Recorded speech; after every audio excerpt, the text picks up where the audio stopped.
ईद जब नमाज पढ़ के आते थे, पहले वाले साहब को कहते थे ईदी दे दो। अच्छा।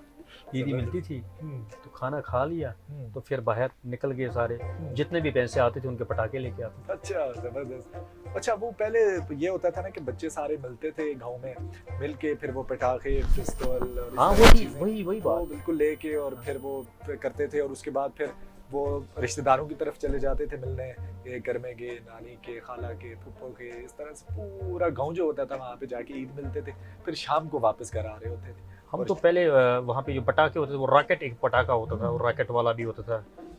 वो जो पिस्टल में डाल के वो मारते थे, वो वो ऊपर जाता था और आग लगाते थे तो वो निकल बिल्कुल। जाता था, जैसे रॉकेट की तरह, मिसाइल की तरह निकल जाता। फिर हम लड़ाई अच्छा फाइट जब करते थे, 3-4 पार्टियां वहाँ पे बैठती थी, 3 पार्टियां यहाँ पे बैठती, अच्छा एक दूसरे को मार देते थे, उसमें जख्मी भी होते थे बहुत सारे। अच्छा, तो बड़ा जबरदस्त। मजा ये आता बस था, बचपन की यादें होती हैं जो बड़ा मजा बड़ा आता था। बेहतरीन टाइम होता मगर है। सबसे जो मुर्गी के दुकान नहीं होती, मुर्गे वाले, बिल्कुल बिल्कुल उनके जितने भी डब्बे थे ना, बिल्कुल। उनके मेरे ख्याल ईद के बाद उनको बेचारों को डब्बे नहीं मिलते थे, वो सारे पटाखों के नीचे फट के ऊपर पहुंच जाते बिल्कुल थे। चले जाते थे। सही सही सही। मतलब बचपन आपका भी शरारती गुजरा है। बहुत शरारती, बहुत शरारती, हद से ज्यादा। वालिद साहब पिटाई भी बहुत करते थे, प्यार भी बहुत करते थे।